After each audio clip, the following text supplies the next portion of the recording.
ये मसरूर अहमद हैं, ग्राम पंचायत ताजपुर कोडरा, थाना कैंट, जनपद अयोध्या के निवासी हैं। इन्होंने सोहावल चौराहे के आसपास एक प्लॉट लिया था। उस प्लॉट को किसी और ने भी बैनामा करवा लिया है। मतलब एक ही प्लॉट का दो लोगों ने बैनामा करवाया है और उसी प्लॉट का इन्होंने भी बैनामा कराया है, जिसको लेकर दिक्कतें बढ़ गई हैं। आइए इनसे जानते हैं क्या है पूरा मामला। बताइए भैया, पूरा मामला क्या है? हमने 2023 में मनोज गुप्ता अनीता गुप्ता से बैनामा लिया, ठीक है। रजिस्ट्री ऑफिस के सामने 1197 नंबर है और उस पर दूसरे को दिखा रहा है शकुंतला गुप्ता को, और शकुंतला गुप्ता ने बेचा है पूजा गुप्ता को। तो हम हमारा नेम भरी हुई गुप्ता अनीता गुप्ता से खरीदा, जो रानी बाजार मनोज गुप्ता कहाँ के रहने वाले हैं? रानी बाजार। और उनकी बहन अनीता गुप्ता? उनकी बहन अनीता गुप्ता सुचितागंज बाजार की रहने वाली हैं। इन्होंने आपको बैनामा किया था और दूसरी तरफ उसी जमीन को पूजा गुप्ता ने भी बैनामा लिया है जी। मतलब एक ही जमीन का, एक ही प्लॉट का दो बैनामा जी। तो मित्रों आप देख लीजिए, आप लोग, ये देश का दुर्भाग्य कहा जाएगा। जब बात संविधान बदलने की और कानून बदलने की होती है तो बड़ी चिल्लपां मचती है, लेकिन चिल्लपां अगर मच रही तो देख लीजिए, ये एक आम व्यक्ति, गरीब आदमी आज इसका शिकार हो गया, इस कानून का शिकार हो गया। आज इनके मुताबिक जो इनका कहना है 14 लाख में वो प्लॉट इन्होंने खरीदा। ये गरीब आदमी है, आम आदमी है, किसी तरह से 2 वक्त की रोटी ये खाते होंगे, किसी तरह से खाते होंगे। 14 लाख रुपए आज इनका फंस गया है। कितने की जमीन खरीदी थी आपने? 14 लाख। 14 लाख के कितने दिन से इकट्ठे किए थे 14 लाख? अरे बहुत दिन से इकट्ठे किए। साल 20 साल 25 साल से पूरी जिंदगी की कमाई थी, उसी प्लॉट में फंस गई जी। नींद आती है? नींद नहीं आती है, टेंशन रहता है। 1 साल से हम परेशान हैं और हमारी माता जी बीमार, उसी जमीन के चक्कर में, उन्हीं के नाम जमीन है, वो बीमार हैं, उठ नहीं पाती हैं। अच्छा, पूरा तब से घर पूरा तहस नहस हो गया होगा? जी हाँ, घर सब डिस्टर्ब रहते हैं, सब परेशान। तो मित्रों ये देख लीजिए, एक प्लॉट का 2 लोगों का बैनामा हो रहा है और 14 लाख रुपया लगा के ये फंस गए हैं। अब ये करें तो करें, क्या करें? हम लोग जब ऐसी खबरें दिखाते हैं तो लोगों को मिर्चा लग जाती है, लोगों को तकलीफ हो जाती है। लोग ये कहते हैं कि राजनारायण चोर हैं, डकैत हैं, बेईमान हैं, गद्दार हैं। हम लोगों को लोग भला बुरा कहने लगते हैं। अब ये मसरूर अहमद ताजपुर कोडरा थाना कैंट निवासी आए हैं और इनके जिस प्लॉट को इन्होंने लिया था उसी प्लॉट को दूसरे किसी ने भी बैनामा ले लिया है। अभी इनकी पीड़ा हम नहीं दिखाएंगे तो कौन दिखाएगा? इनकी समस्या हम नहीं सुनेंगे तो कौन सुनेगा? मसरूर के पिताजी हमारे साथ हैं बात करने के लिए। दादा क्या नाम है आपका? मोहम्मद नसीर। दादा कितनी उम्र है आपकी? 70 साल। 70 साल के हैं। 70 साल में ये दुख जो मिला है कितना कष्ट दे रहा है? बहुत खराब दुख मिला है। वाइफ की तबीयत एकदम खराब हो चुकी है, मरने के लिए एकदम लग गई है। सब बैनामा दिखाया जा रहा है, इसलिए उस पर गए हैं। ये डबल बैनामा हो कैसे जाता है? ये तो हम नहीं बता पाएंगे सर, ये तो रजिस्ट्री ऑफिस वगैरह वाले जाने कैसे हो जाता है, क्या है।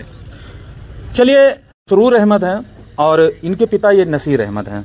आप देख पा रहे होंगे 150 रुपए की चप्पल पहनकर ये हमारे पास आए हैं और ये चेहरे से, हाव भाव से गरीब आदमी दिख रहे हैं। जब इन लोगों को चारों तरफ से निराशा हो जाती है तो पत्रकारों का दरवाजा ये खटखटाते हैं और जब पत्रकार खबर दिखाता है तो ऐसे लगता है मानो भूचाल आ गया। लोग एप्लीकेशन लेकर दौड़ने लगते हैं। पत्रकार को चोर, डकैत, दलाल, मक्कार, जिसकी जो भाषा होती है वो इस्तेमाल करता है और पत्रकार को जितना भला बुरा लोग कहते हैं।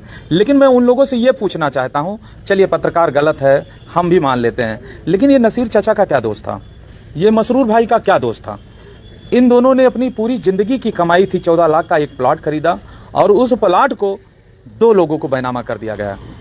अब 2 लोगों को बैनामा कर दिया गया। अब ये करें तो कह रहे क्या करें? वही 14 लाख की जिंदगी भर की कमाई आज पानी में डूबती नजर आ रही है और वो पैसा अभी ना इनको मिल रहा है, ना वो प्लॉट मिल रहा है। ऊपर से ये कोर्ट गए हैं, 10, 20, 50 हज़ार उसमें भी खर्च कर रहे हैं। तो ऐसे में सवाल ये पैदा होता है, अब करें तो करें, ये क्या करें?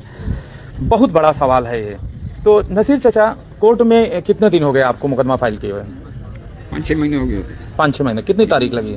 28 तारीख की सिम लगी हुई है। अच्छा, सरकारी रजिस्ट्री भी जा चुकी है सबको। अच्छा, पूजा गुप्ता जो डबल बैनामा जिन्होंने लिया, उन्होंने आपसे क्या कहा? हमसे उनसे मुलाकात नहीं हुई, फोन पे भई थी। हाँ। हमको डांट रही थी, बल्कि क्या कह रहे थे? कोई आदमी रहा होगा, उसने हमको बताया आपने ऐसा क्यों किया। हम कहा भैया हम भी पैसा खर्चा किए हैं, हम कोई गलत तो किए नहीं, आपसे झगड़ा कर रहे हैं, कानूनी कार्रवाई हमने कर रहे हैं। अच्छा, तो आप कोई झूठ तो नहीं बोल रहे हैं? झूठ नहीं बोल रहे हैं, गलत तो नहीं बोल रहे हैं, कुछ नहीं, किसी के बहकावे फुसलाए में तो नहीं बोल रहे हैं? अच्छा, तो आप ये बताइए। संपत्ति भी इसमें थोड़ा गड़बड़ दिखा रहे हैं, इसीलिए। चलिए, वो आपका विषय है, वो जमीन कहाँ है कहाँ नहीं है, लेकिन आपकी जमीन डबल बैनामा हुई है, ये सही है आपकी? ये सही बात है ना? हाँ सही है।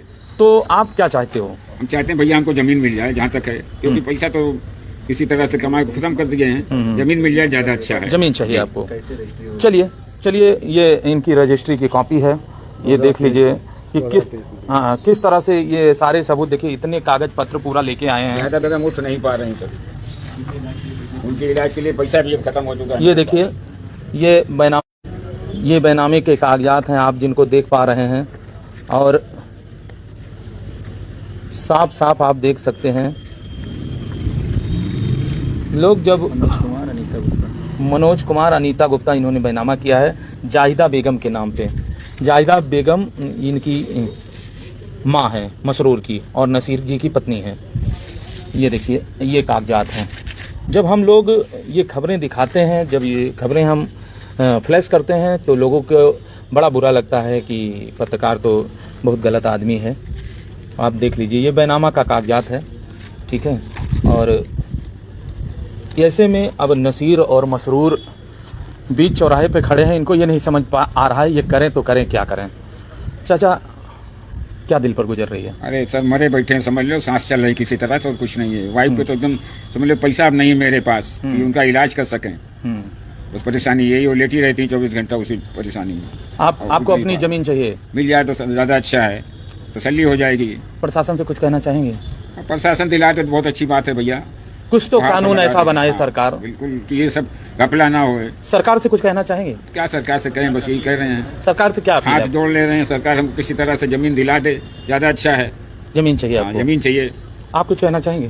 हमको भी वही जमीन दिला दे, या तो हमारा पैसा वापस हो जाए। चलिए, ये मसरूर अहमद और नसीर अहमद जी पिता पुत्र हैं, और इनको ये नहीं समझ में आ रहा है ये करें तो करें, क्या करें। हम भी ज़मीनी विवाद नहीं दिखाना चाहते हैं, लेकिन लोगों की समस्याएं, लोगों की पीड़ा हमको इजाज़त नहीं देती। ये कहती हैं कि नहीं, इनका दुख दर्द दिखाया जाए। एक ही ज़मीन का 2 बार बैनामा, कहाँ का न्याय है ये? आज उसके शिकार हो गए हैं, इस हमारे कानून के शिकार हो गए हैं। उस कानून ने इनकी गाड़ी कमाई का 14 लाख रुपया हड़प लिया है। अब इनको नींद कैसे आती होगी, इनका दिन कैसे गुजरता होगा। एक एक रुपया गरीब आदमी मेहनत गाड़ी कमाई की किसी तरह से इकट्ठा करता है, लेकिन जब वही गाड़ी की कमाई तालाब में गिर जाए, पानी में गिर जाए, तो कैसे जी सकेगा आदमी। शायद इन लोगों के दिल पर यही गुजर रही होगी। सरकार से निवेदन है, प्रशासन से निवेदन है, इन चीज़ों पर रोक लगाएं। और जो लोग हमको गलत कहते हैं, अभी हमने इससे पहले एक खबर चलाई थी, इस पर लोगों को बहुत बुरा लगा, मेरे खिलाफ एप्लीकेशन भी थाने पहुंचाई गई। तो मैं उन लोगों से कहना चाहता हूं, इस दादा का दर्द मैं नहीं दिखाऊंगा तो कौन दिखाएगा, इन भैया का दर्द मैं नहीं दिखाऊंगा तो कौन दिखाएगा। लोग हमको गलत कहते हैं, लेकिन जो समाज में गलत हो रहा है, देश दुनिया जो गलत कर रही है, उस गलत का क्या होगा। अगर हम नहीं आवाज़ उठाएंगे तो इन गरीबों की आवाज़ कौन उठाएगा। तो चलिए, हम विश्वास करते हैं कि आप लोग इस वीडियो को ज़्यादा से ज़्यादा शेयर करेंगे, इनकी आवाज़ बनेंगे आप, इनको न्याय दिलाने के लिए इस वीडियो को आप लोग ज़्यादा से ज़्यादा शेयर करेंगे। और इस वीडियो के विषय में क्या